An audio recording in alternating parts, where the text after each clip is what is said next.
What if the man you loved, the man who gave you everything, was willing to take away the one thing that mattered most? For Elara Vance, wife of billionaire tech mogul Damian Sterling, a dream life in a Manhattan penthouse turned into a living nightmare. When a sudden medical emergency sends her to an exclusive clinic, she is given the most devastating news a mother can hear. But in the depths of her grief, a tiny flutter of life, a gut feeling she can't ignore, tells her something is wrong. She was told her baby was gone.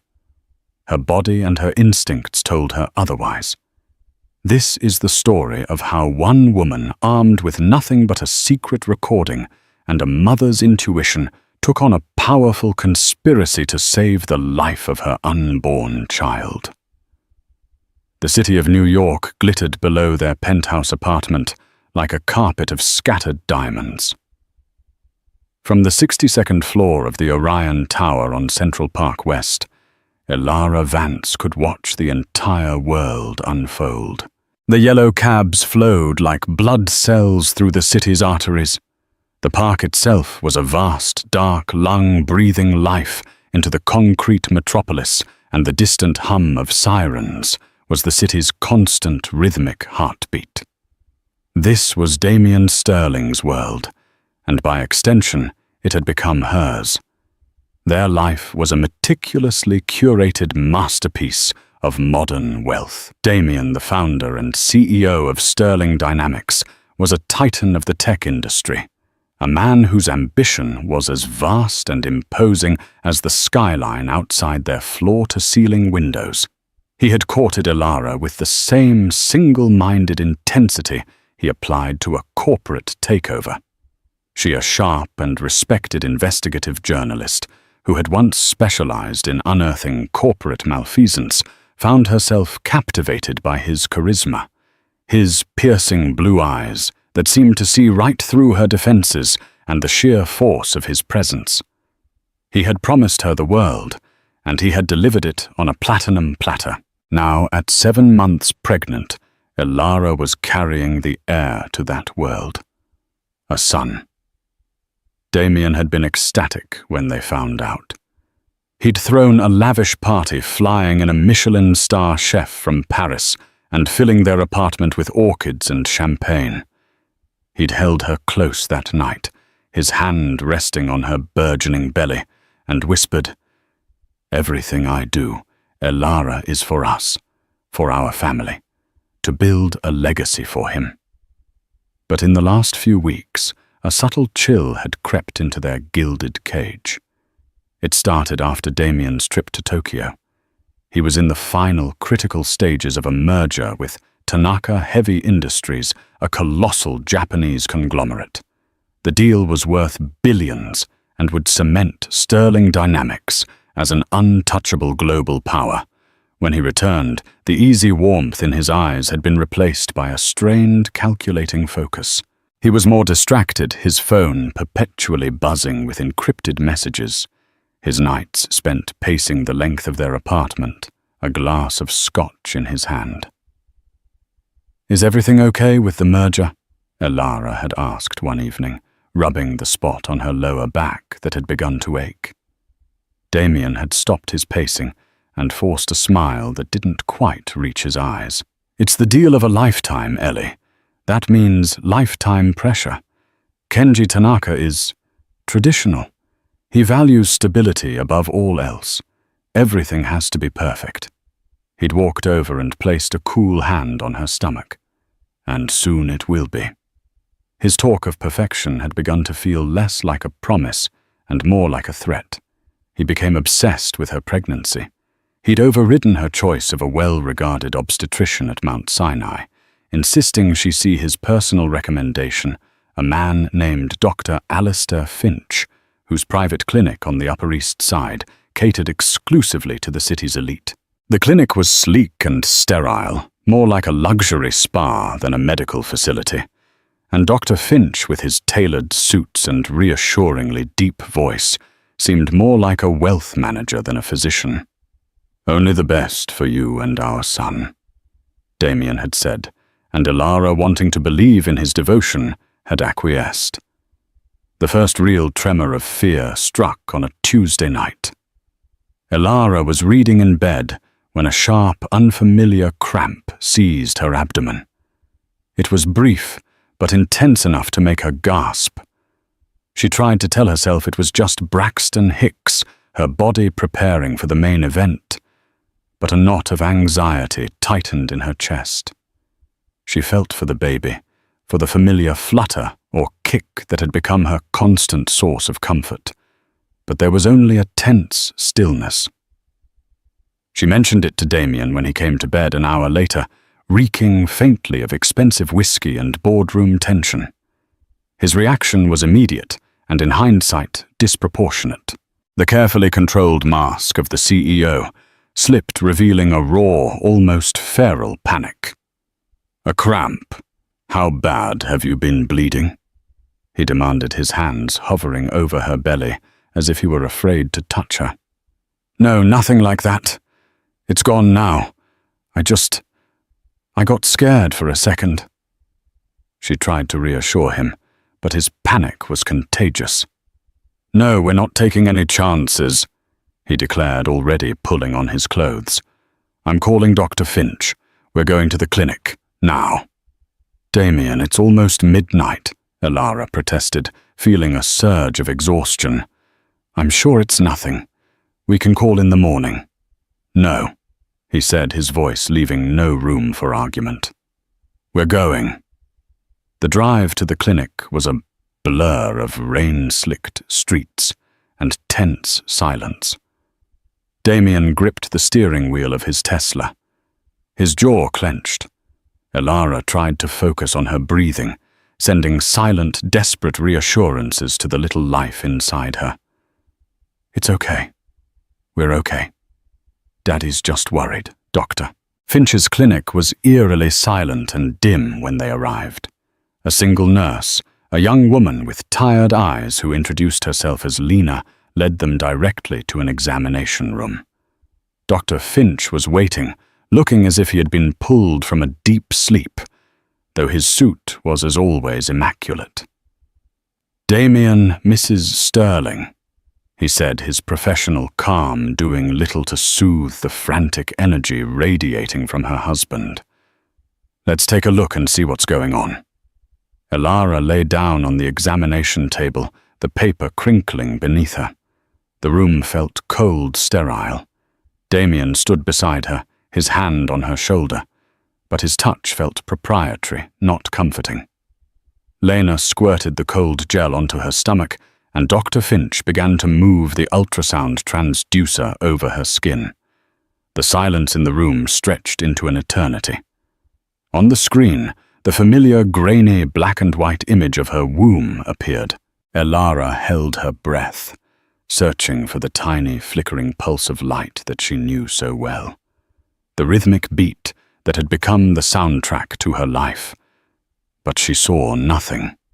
Dr. Finch moved the wand back and forth, his brow furrowed in concentration.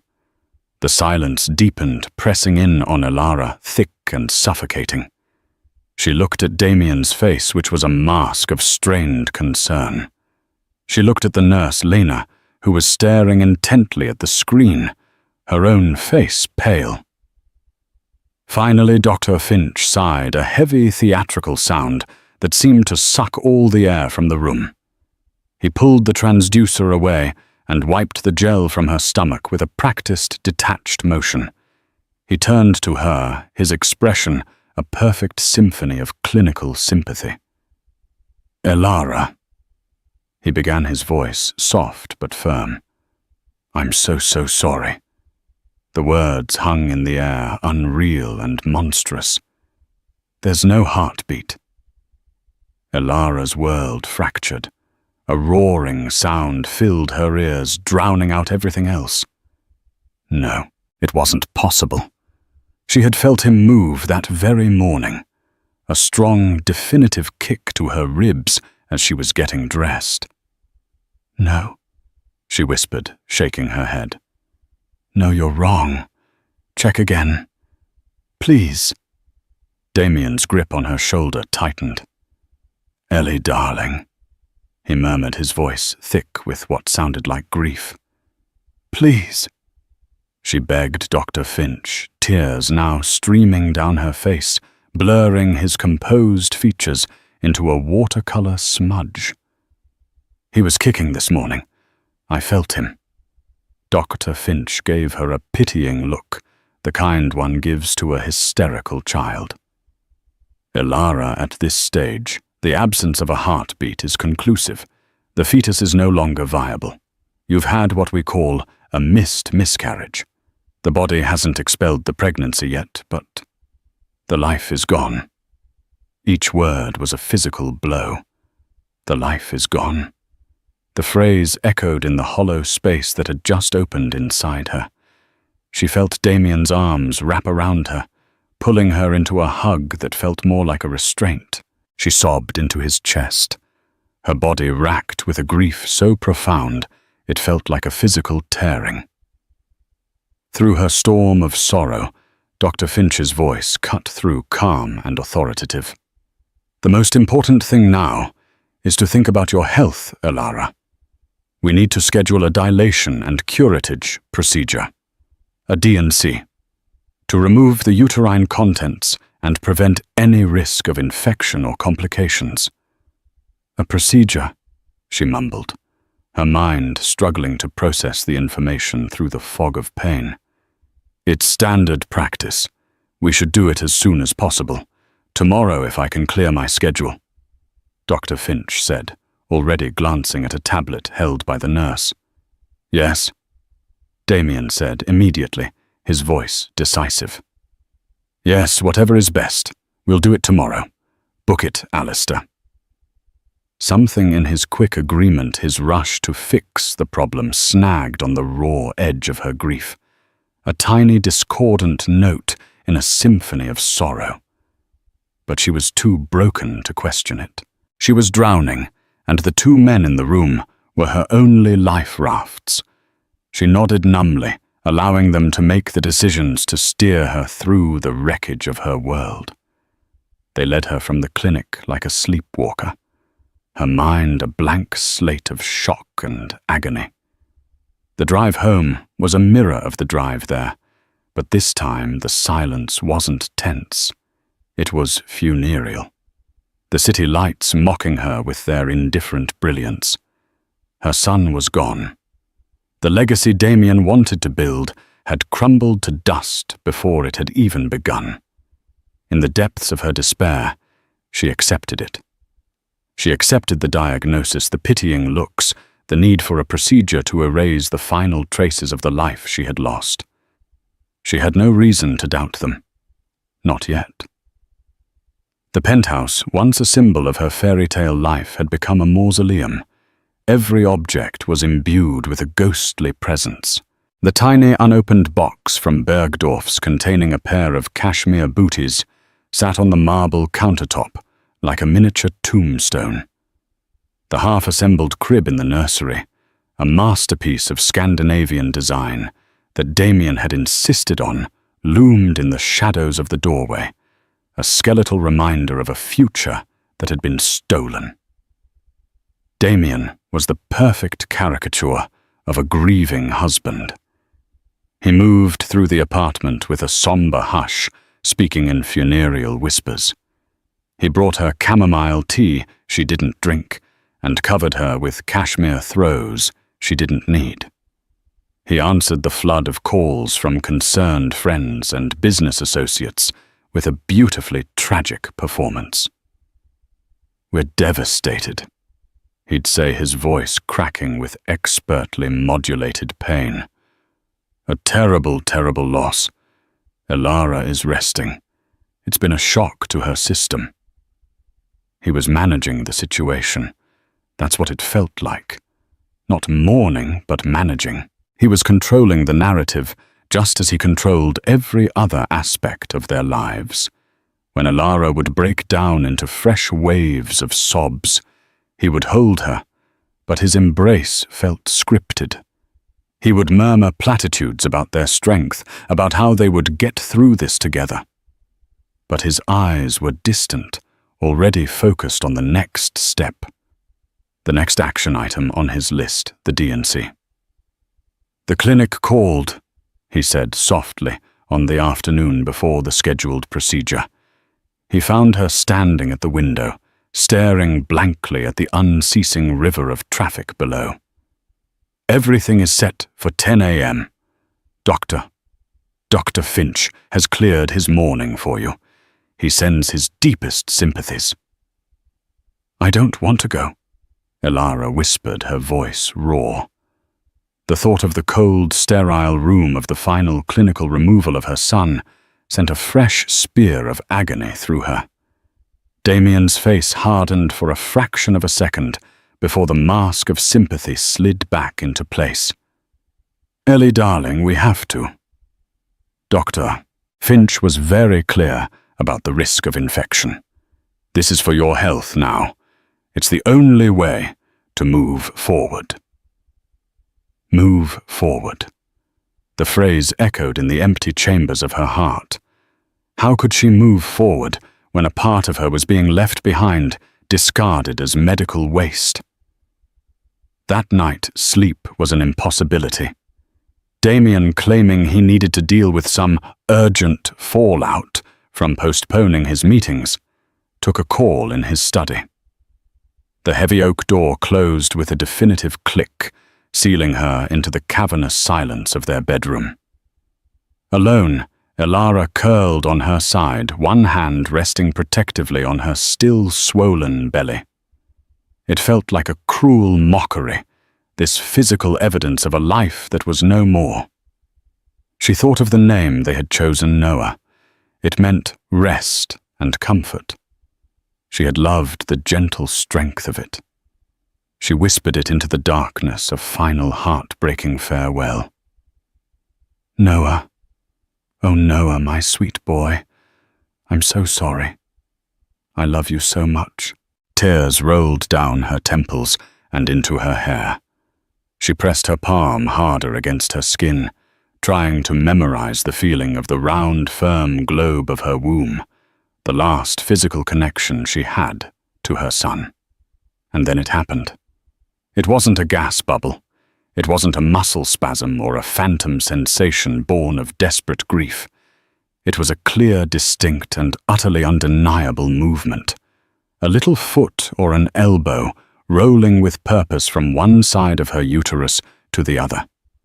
It was followed by a sharp, staccato thump-thump right against her palm. Elara froze her entire body, going rigid. The tears stopped. Her breath hitched in her throat.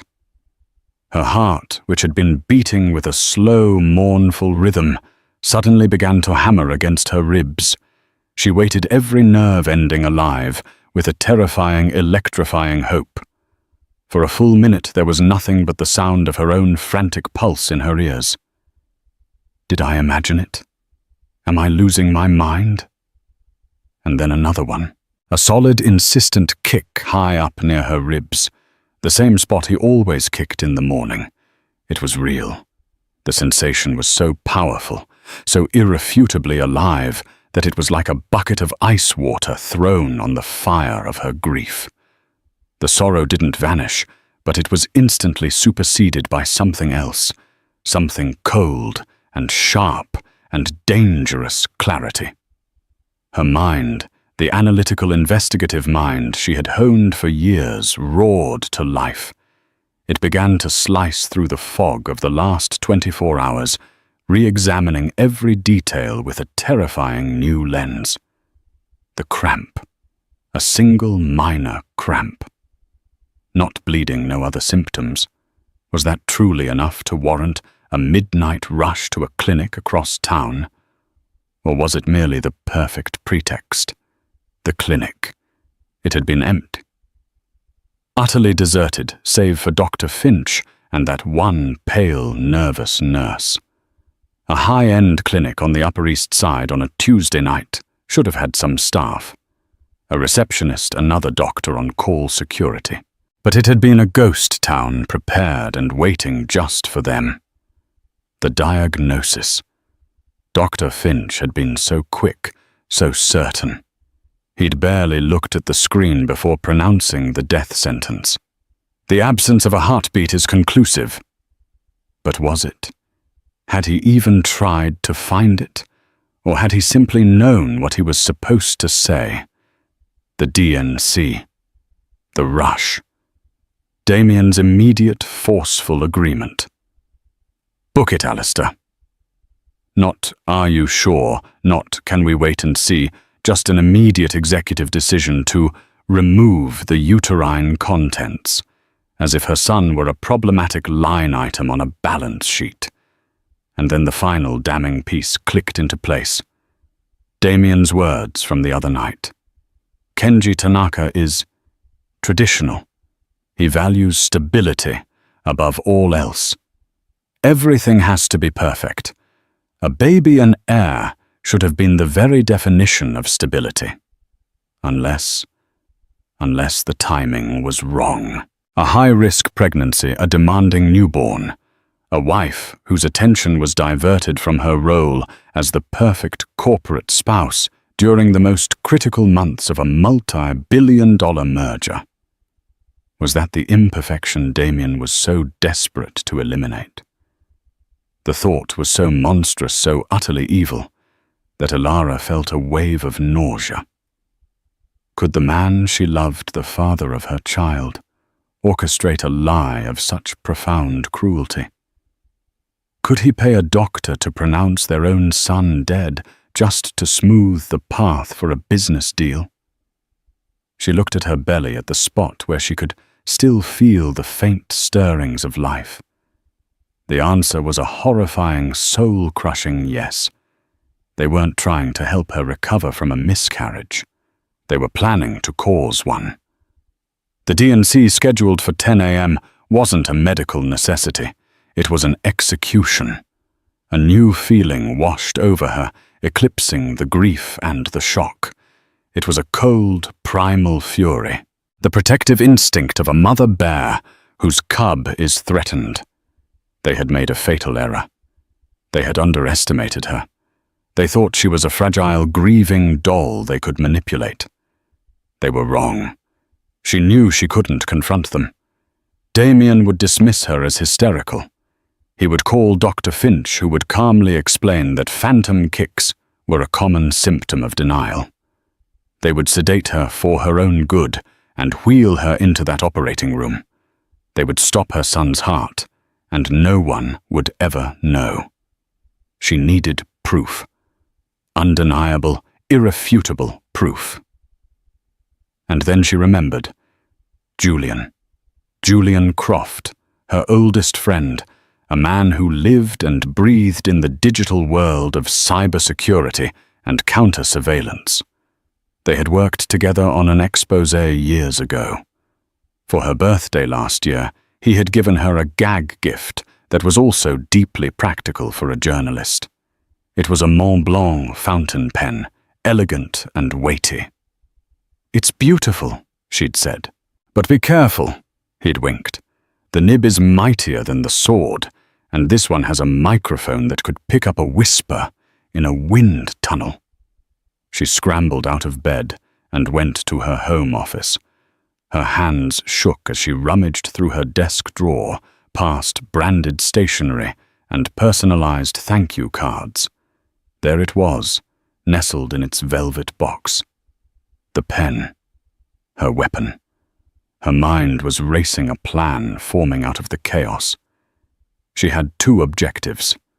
First, she needed absolute independent confirmation that her baby was alive.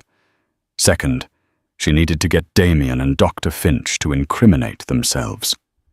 She took a deep, steadying breath. The time for tears was over. It was time for war. She picked up her phone, and composing her voice to sound weak and resigned, she called Dr. Finch's 24-hour service. When the on-call nurse answered, Alara said, "This is Alara Sterling. Please leave a message for Dr. Finch. I just want to confirm my procedure for 10 a.m. I'm ready to put this behind me." Hanging up, she turned to her laptop. She didn't search for top-rated obstetricians or well-known hospitals. She searched for small, private, cash-only women's health clinics. She found one that looked promising, the Astoria Women's Wellness Center in Queens. It was run by a Dr. Maria Ortiz and had grainy, outdated photos on its website. It was perfect. It was a world away from Damian Sterling's sphere of influence. She booked the earliest available appointment for the next morning, 8 a.m., under the name Anna Smith. She would take a car service, not her own driver. She would pay in cash withdrawn from an ATM, not a credit card Damian could track. She would go there, get her proof on an ultrasound printout, and then she would walk into Dr. Finch's office for her 10 a.m. appointment. Not for a D&C, but for a final recorded performance. She would play the broken-hearted wife one last time, and she would get them to admit what they had done. She would let them bury themselves. Clutching the cold, heavy pen in her hand, Elara felt the last of her old self. The trusting wife, the pampered socialite fall away. In her place stood a journalist with the story of a lifetime and a mother with everything to fight for. The first light of dawn bled across the sky, turning the glass towers of Manhattan a soft, bruised purple. Elara had not slept. She had sat in the dark, watching the city awaken the spy pen, a cold, hard promise in her hand. Every so often, a gentle roll or a soft thump from within would reaffirm her purpose, stoking the fires of her righteous fury. Damian emerged from his study just after 6, his hair slightly disheveled, his suit jacket slung over a chair. He looked exhausted, but his eyes were sharp, calculating. He was in full crisis management mode. "Ellie," he said, his voice a soft performance of concern. "You're up early." "I couldn't sleep," she replied. Her own voice a carefully crafted instrument of fragile grief. She kept her face turned towards the window, unwilling to meet his gaze, afraid he might see the storm brewing behind her eyes. "I know, darling. I know. It will be better after today. Once we can start to heal properly," he said, coming up behind her and placing his hands on her shoulders. His touch felt like a spider's caress, and she had to fight the urge to flinch. This was her first test, getting out of the apartment alone. She took a slow, shaky breath. "Damian, before we go to the clinic, there's something I need to do." "Anything, Ellie. What is it?" "The Church of St. Ignatius Loyola is just a few blocks from Dr. Finch's office." She began naming a place she knew he'd find suitably dramatic and respectable. "I want to go there first, alone, just to sit for a while, to say a prayer, a goodbye." She let her voice crack on the last word, a touch of theatricality she had learned from him. He was silent for a moment. She could feel the gears turning in his head as he assessed her request. It fit the profile of a grieving wife perfectly. It was pious, private, and posed no threat. "Of course," he said, his grip on her shoulders softening into what he intended as a comforting squeeze. "Of course you can. Take all the time you need. I'll have our driver Michael take you. I'll meet you at Dr. Finch's office at 10.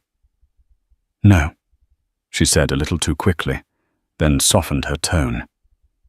"No, please. No driver. I don't want to be fussed over. I just want to be anonymous. I'll take a car service. It's better that way." Another brief calculation, another concession. "All right, Elara, if that's what you need. Just be careful." The words were right, but the tone was that of a man granting a small final request before a business transaction. An hour later, she was in the back of a generic black Uber, heading not east towards Park Avenue, but across the Queensboro Bridge. She watched the glittering spires of Manhattan recede in the rearview mirror, feeling as though she were crossing the river Styx into another realm. She was leaving the land of the powerful and the privileged, the world that Damien Sterling owned, and entering the real world. The Astoria Women's Wellness Center was located on the second floor of a brick building, nestled between a laundromat and a bakery that filled the air with the warm, honest smell of fresh bread. The waiting room was small and cluttered with mismatched chairs, a stack of well-worn magazines, and a potted plant that had seen better days. Yet it was filled with a quiet, unassuming warmth that Dr. Finch's sterile, art-curated lobby could never possess. A kind-faced woman with a thick Greek accent took down her fake name, Anna Smith, and accepted the wad of cash Elara gave her without a second glance. After a short wait, a woman in her late 60s with graying hair, pulled back in a loose bun, and warm, intelligent eyes emerged. "Anna, I'm Dr. Ortiz. Come on back." The examination room was as humble as the rest of the clinic. The equipment was older, the paint was slightly chipped, but it was immaculately clean. Dr. Ortiz's manner was direct and reassuring. "So you're about 30 weeks, you said. Just want a checkup to see how the little one is doing?" the doctor asked as Elara lay on the table. Elara's heart was pounding so hard, she was sure Dr. Ortiz could see it pulsing in her neck. Her hands were ice cold. This was the moment of truth. What if by some cruel twist of fate, Dr. Finch had been right? What if the kicks she felt were just phantom death throes? What if her entire rebellion was built on a foundation of grief-stricken madness? "Something wrong?" Dr. Ortiz asked, noticing her terror. "I'm just anxious," Elara whispered. The doctor gave her a knowing smile. "First-time mums, you worry about everything. Let's take a look. This gel is a bit cold, dear." Dr. Ortiz was efficient. She moved the transducer over Elara's belly, her eyes scanning the monitor. For a horrifying second, the screen showed the same empty grey landscape Dr. Finch had shown her. Elara's breath caught in a silent scream. But then Dr. Ortiz adjusted the angle, and there he was. Perfect. He was curled up, a tiny thumb drifting near his mouth. She could see the elegant curve of his spine, the shape of his head, the delicate limbs. He was not a collection of uterine contents. He was a person. "Okay, looking good," Dr. Ortiz said cheerfully. "Size is right on track. Plenty of fluid." She flipped a switch. "And let's listen to the best sound in the world." The room was suddenly filled with a loud, strong, rhythmic drumming. Whoosh, whoosh, whoosh, whoosh, whoosh, whoosh. It was the most beautiful sound Elara had ever heard. It was the sound of life, the sound of truth, the sound of Damien's unforgivable lie. Tears streamed from Elara's eyes, but they were not the tears of grief she had cried before. These were tears of profound, soul-shaking relief, immediately followed by a surge of glacial rage, so intense it made her dizzy.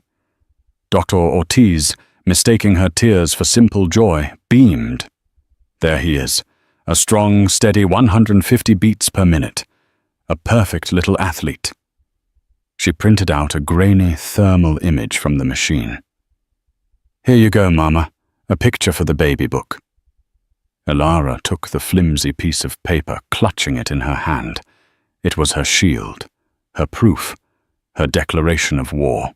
Is there any reason?" Elara asked, her voice tight, that someone might not be able to find that heartbeat. Dr. Ortiz frowned, considering the question. "Well, if the equipment is very old, or the operator is inexperienced, maybe, or if the baby is in a very awkward position early on. But at this stage, With modern equipment, you'd have to be actively trying not to find it. It's right there. Why do you ask? No reason, Elara said. Sitting up, a friend of a friend had a scare. Thank you, Doctor. You have no idea what this means to me. She practically fled the clinic, her mission accomplished. Out on the bustling Queen's Street, the world looked sharper, more vibrant. The smell of the bakery, the chatter of people on the sidewalk, the rumble of the elevated train. It was all part of a world her son deserved to be born into. She hailed a yellow cab, the most anonymous transport of all. Upper East Side, she said to the driver, her voice steady and clear. 76th and Park. As the cab merged onto the bridge, heading back into the belly of the beast, Elara reached into her purse. She took out the elegant Mont Blanc pen. She found the minuscule, nearly invisible button on the silver clip and pressed it for 3 seconds. A tiny blue light blinked once and then went dark. It was active. It was recording. She rehearsed her lines, her questions. She thought about Damien's face, about Dr. Finch's condescending sympathy. The image of the ultrasound, the sound of the heartbeat, were burned into her mind. There was no more fear. No more doubt. When the cab pulled up in front of the gleaming limestone building that housed Dr. Finch's clinic, Elara felt a profound and chilling calm settle over her. She was no longer Elara Vance, the billionaire's wife. She was an instrument of justice. She paid the driver, stepped onto the polished marble sidewalk, and walked through the heavy glass doors. The waiting room was, as she expected, empty and silent. A single receptionist, not the nervous nurse from the other night, sat behind a large desk. I'm Elara Sterling, she said. I have a 10 o'clock appointment with Dr. Finch. The nurse led Elara not to a cold, sterile examination room, but to Dr. Finch's private office. The room was a testament to his success, a chamber of quiet power. Walls paneled in dark mahogany were adorned with abstract art and framed degrees. A large, formidable desk of polished walnut stood between Elara and the high-backed leather chair where the doctor would sit in judgment. It wasn't a room for healing. It was a room for closing deals. She was being managed. She sat in one of the 2 smaller chairs facing the desk, placing her leather handbag on the floor beside her. She took out the Mont Blanc pen and a small leather-bound notebook, as if she might need to jot down some final mournful thoughts. She placed the pen carefully on the polished surface of the desk, orienting its nib towards the center. The tiny, nearly invisible microphone had a clear line to the entire room. Dr. Finch entered first, closing the door softly behind him. He wore a charcoal suit and an expression of deep solemnity. He looked less like a doctor and more like a high-end funeral director. Elara, he said, his voice a low, comforting hum. I'm glad you came in. It's important we talk before the procedure. Make sure you're feeling as comfortable as possible. He sat behind his desk, folding his hands. The picture of authority. A moment later the door opened again, and Damien walked in. He had changed into a somber navy blue sweater, the picture of a devoted, grieving husband. He came over to Elara, bent down and kissed her forehead. It was a cold, dry kiss. Darling, are you all right? He murmured, pulling the second chair closer to hers. He was positioning himself as her guardian, her protector. The 2 of them a united front of male authority, facing the fragile woman. They had no idea the roles were reversed. Elara took a shaky breath, summoning the ghost of the broken woman she had been 2 days ago. I'm trying to be, she said, her voice small and unsteady. I just have some questions. My mind keeps going around in circles. I think I need to understand just for my own peace of mind before we go ahead." Dr. Finch leaned forward, his expression softening into one of patronizing empathy. "Of course, Elara. Anything at all. It's a natural part of the grieving process." This was it. The performance began. "The ultrasound." She started looking at Finch, her eyes wide with feigned confusion. It all happened so fast. Was there really nothing? Not even a flicker? I know it sounds crazy, but sometimes I still think I can feel him moving. Is that normal? Am I imagining it? Dr. Finch gave a small, sad smile. The phantom limb phenomenon, but for pregnancy. It's more common than you think, Elara. The mind is a powerful thing. It can create sensations, especially when a loss is this profound. I assure you what I saw on the screen was unequivocal. There was no cardiac activity. The fetal demise was unfortunately absolute. He delivered the lines with such practiced, compassionate authority. It was almost believable. He was good.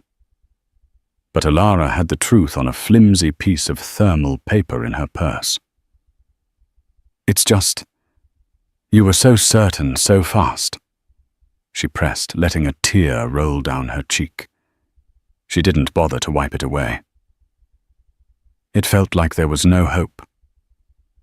In these situations, giving false hope is the cruelest thing a doctor can do, Finch said smoothly. "My job is to give you the facts as difficult as they may be." She let the silence hang for a moment. Then she turned her gaze to her husband. His face was a mask of pained support. It was time to spring the trap. "Damien," she said, her voice barely a whisper. "You were so stressed that night. I know the merger has been all-consuming." She paused as if gathering her thoughts. "I remember before we rushed to the clinic, you were on the phone. I think it was with Dr. Finch. I heard you say that something was absolutely critical for the Tanaka deal. I didn't understand it, then I was so focused on the cramp. Was my pregnancy causing problems for the merger?" It was a perfectly delivered blow disguised as a grief-addled, nonsensical question. The effect was instantaneous, a barely perceptible tightening in Damien's jaw, a flicker, just a flicker in Dr. Finch's calm, sympathetic eyes. They exchanged a glance so fleeting that if she hadn't been looking for it, she would have missed it. It was a glance of shared conspiracy of two men checking their stories were aligned. The pen on the desk recorded the silence. "Darling," Damien said, reaching over to take her hand. His was cold as ice. "You're getting confused. Grief does that to your memory. Of course the deal is stressful, but that has nothing to do with us, with our son. We wanted him more than anything in this world, you know that." "But did Mr. Tanaka know?" Elara pushed, gently playing the part of the confused wife perfectly. "You never mentioned telling him. You were always so proud. I thought you would have told him we were expecting your first son. A legacy. Isn't that the kind of stability he values?" This was the corner. Damien's face went blank. He couldn't say he had told Tanaka because Tanaka would be expecting a baby. He had to admit he'd kept it a secret. His silence was an answer in itself. Dr. Finch, ever the helpful fixer, saw Damien floundering and stepped in to clarify.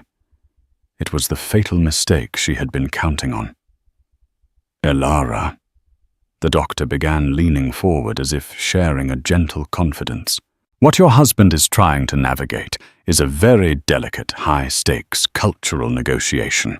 The timing of the pregnancy, while a joyous event for you both, was medically and logistically unfortunate." "Unfortunate," Elara echoed, her voice trembling. "Mr. Tanaka and his board, They are from a different generation, a different culture, Finch continued, warming to his theme, digging his own grave deeper with every word. They are investing billions based on their perception of Damien's absolute focus. A complicated pregnancy, a newborn in the house during the final integration phase. It could be seen as a significant distraction, a liability.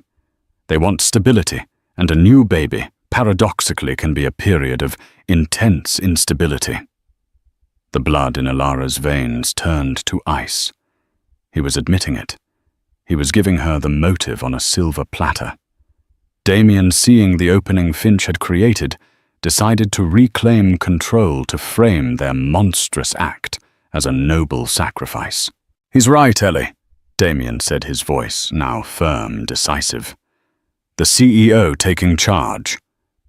This wasn't about not wanting our son. God, no. It was about securing his future. Our future. This merger with Tanaka, it isn't just a deal. It's the foundation of a dynasty. It ensures that our son and his children would want for nothing. A delay of a year, just to get us past this critical phase. It was a practical decision." He said the words, the ones that would seal his doom. "A practical decision," Ilara whispered, her voice breaking with real, unfeigned horror. "A sacrifice for the greater good." Damien insisted, his eyes blazing with self-righteous conviction. "It was the hardest decision of my life. But it was necessary." Alistair understood the stakes. He agreed to help us, to manage the situation for the time being. Manage the situation. The final nail. The confirmation of the conspiracy. The payment, the entire sordid, evil plot, all confessed and recorded in crystal-clear high fidelity. Ilara had everything. She broke. But it was not the brokenness they thought. It was the shattering of a dam, releasing a flood of calculated action. She let out a sob, a raw, wrenching sound that was only half acting. She snatched the pen and her notebook from the desk, shoving them into her purse. "I can't," she gasped, standing up so quickly her chair scraped against the hardwood floor. "I can't do this." "Ellie, wait," Damien said, rising. "The procedure," Dr. Finch began. "Ilara, we should—" "I need some air," she choked out, fumbling with the strap of her handbag. She didn't look at them. She fled. She burst out of the office, past the startled receptionist, and into the silent, empty waiting room. She didn't wait for the elevator. She pushed through the heavy door to the fire stairs, her heels clattering down the concrete steps. She ran, fueled by adrenaline and a terrifying, triumphant rage. Out on the street, the cool morning air hit her face. The city was bustling, indifferent. A yellow cab was idling at the curb. She yanked the door open and threw herself inside. "Go," she said to the driver. "Just drive." As the cab pulled away from the curb, leaving the limestone facade of the clinic behind her, she saw Damien and Dr. Finch appear on the steps, their faces a mixture of confusion and annoyance. They thought they were dealing with a hysterical woman who had bolted. They had no idea they were watching their entire world begin to burn. Ilara leaned back against the worn vinyl seat, her heart hammering. She pulled her phone from her purse, her fingers flying across the screen. She had one call to make. Julian Croft answered on the first ring. "Julian," she said, her voice shaking, but clear as a bell. "I've got it. I've got everything." In the back of the cab, a prisoner of war who had just liberated herself. Ilara Vance clutched the pen that held the ruin of two powerful men and the future of the son they had tried to erase. The taxi ride was a meaningless blur of city blocks. Ilara fed the driver a series of random turns, a crude attempt at counter-surveillance, her journalistic instincts taking over. Finally, she directed him to a small, unassuming coffee shop in the West Village, a place she and Julian had used as a neutral meeting point years ago. She paid in cash, leaving a generous tip, then walked out and immediately hailed a different cab. Only then did she give the real address, a pre-war building in Tudor City, an oasis of Gothic revival architecture overlooking the East River. Julian Croft didn't live there. It was one of his many citadels, as he called them. Safe, anonymous apartments he kept scattered across the city, paid for in cash under shell LLCs, outfitted with their own fiber-optic lines and layers of digital and physical security. He met her in the lobby, looking nothing like a master hacker. Dressed in a faded band t-shirt and jeans with wire-rimmed glasses perched on his nose, he looked more like a grad student who'd just rolled out of bed. But his eyes were sharp and missed nothing. He took her arm quietly, his grip firm and reassuring, and led her not to the main elevators, but to a service elevator in the back of the lobby. He used a physical key, not a key card, to access it. "Smaller digital footprint," he murmured, answering her unasked question. The apartment was Spartan but functional. The main room was dominated by a bank of computer monitors, displaying scrolling lines of code network traffic maps and encrypted communication streams. The windows were covered with a special film that prevented electronic eavesdropping. This was Julian's real office. "Give it to me," he said, his tone all business. Her hand shook as she gave him the Mont Blanc pen. Julian handled it with the delicate precision of a bomb disposal expert. He didn't plug it into his main system. Instead, he connected it via a shielded cable to an air-gapped offline laptop on a separate table. "Let's see what the bastards had to say," he said grimly. He started the data transfer.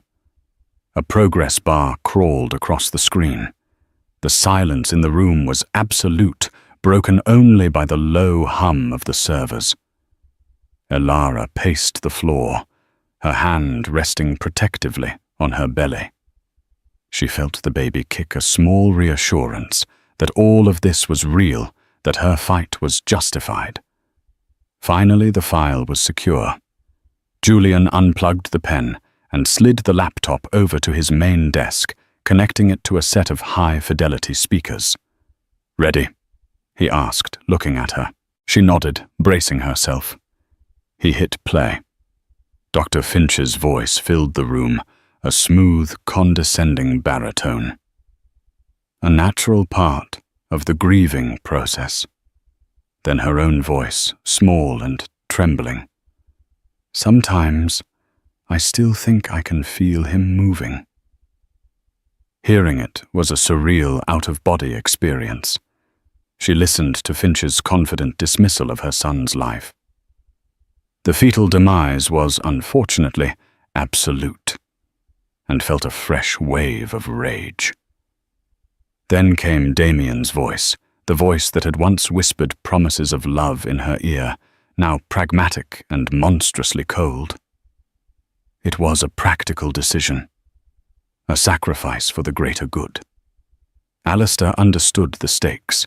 He agreed to help us, to manage the situation for the time being. When the recording ended, the silence that returned was heavier, darker. Julian slowly took off his glasses and rubbed his eyes, a rare sign of distress. "Christ, Ellie," he whispered. "I've uncovered corporate espionage rings, government black ops. But this is a special kind of monster." He got up and walked over to her. What they were going to do. It's not just malpractice. It's conspiracy to commit murder. Attempt. "I know," she said, her voice hard. "And now we have them." "Not so fast," Julian warned, his analytical brain clicking back into gear. "Having the tape is one thing. Using it is another." Damien Sterling isn't just rich, he's powerful. He has judges on his payroll, politicians in his pocket. We walk into the nearest police precinct with this, and by morning, the tape will be lost. You'll be painted as an unstable, hysterical wife, suing for a bigger divorce settlement, and you'll find yourself on a psychiatric hold. He'll use his power to crush you. The cold reality of Julian's words hit her. He was right. Damien wouldn't fight fair. He would fight to win by any means necessary. So what do we do? Elara asked, her hope wavering. We don't play his game, Julian said, his eyes lighting up with intensity. We create a new one. We can't use the system he controls, so we go public. We detonate this in the court of public opinion so loudly and so devastatingly that the system has no choice but to act. We have to create a firestorm he can't possibly control. Elara, the journalist, understood immediately. The media! Exactly, but the right media. Someone with unimpeachable credibility and a massive platform. Someone who won't be threatened or bought. A name immediately came to her mind. A man who was both a legend and a terror in her former profession. Ronan Slate, a Pulitzer-winning investigative reporter for the New York Ledger, the city's last great newspaper. Slate was an old-school bloodhound who had taken down senators and CEOs with his relentless, fact-based reporting. He was brilliant, terrifying, and incorruptible. Ronan Slate, she said. Julian gave a sharp nod of approval. Perfect. Slate doesn't just report a story. He becomes the story. If he runs with this, it's not just an article. It's a global event. While they were planning, Damien was already reacting. Back in the Orion Tower penthouse, his initial confusion had curdled into a cold dread. Elara wasn't answering her phone. He'd had his security team check her credit cards. The only transaction was a small one at a West Village coffee shop hours ago. She had gone to ground. She knew. He paced his office like a caged panther. He called his head of security, an ex-Mossad agent named Gavriel. Find her, Damien ordered, his voice laced with venom. I want her location. I want her communications monitored. I want to know who she's talking to. Now. Then he made a second call to his lead attorney at the city's most powerful law firm. We have a potential situation with my wife, he said, the corporate euphemism tasting like ash. I need you to prepare a full-scale assault, character assassination, psychological evaluations, restraining orders. I want everything ready to deploy on my signal. The narrative will be that she is having a severe mental breakdown from the trauma of the miscarriage and is a danger to herself and others. He was building his walls, preparing his weapons. He had underestimated Elara's resourcefulness, but he would never underestimate the power of a well-funded and ruthless counteroffensive.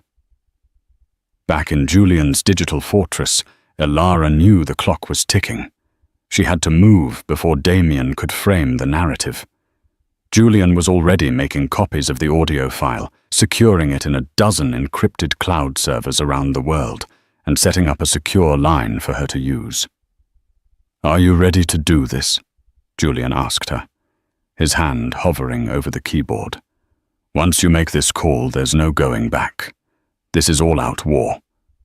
Elara looked down at her belly, where the son Damien had condemned to death was safe and alive.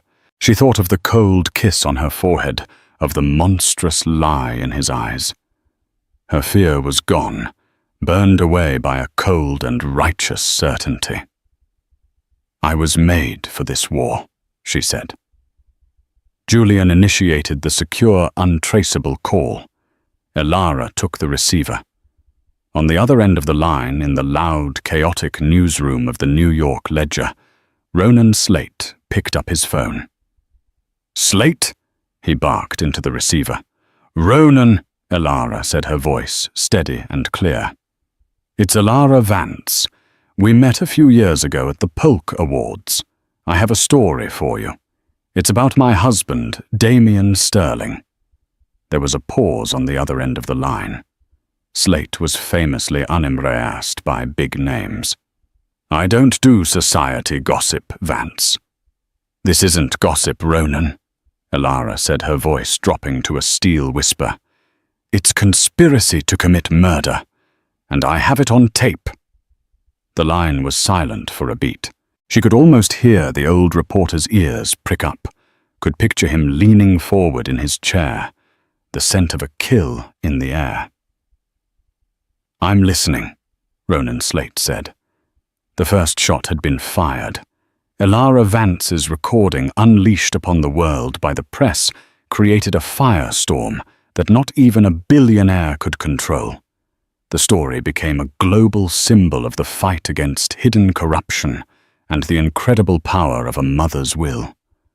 Damien Sterling's empire, built on ambition and deceit, crumbled under the weight of his own words. Dr. Finch lost his license, his reputation, and his freedom. But for Elara, the victory wasn't in their downfall. It was in the quiet moments months later when she could hold her son Noah in her arms, feeling the steady, real beat of his heart against her chest. Her story is a testament to the fact that no matter how deeply it's buried, the truth will always find its way to the light, and that sometimes the most powerful force in the world isn't money or influence, but a love that refuses to let go. Thank you for watching. If this story moved you, please hit the like button, share it with someone who needs to hear it, and subscribe for more incredible true stories.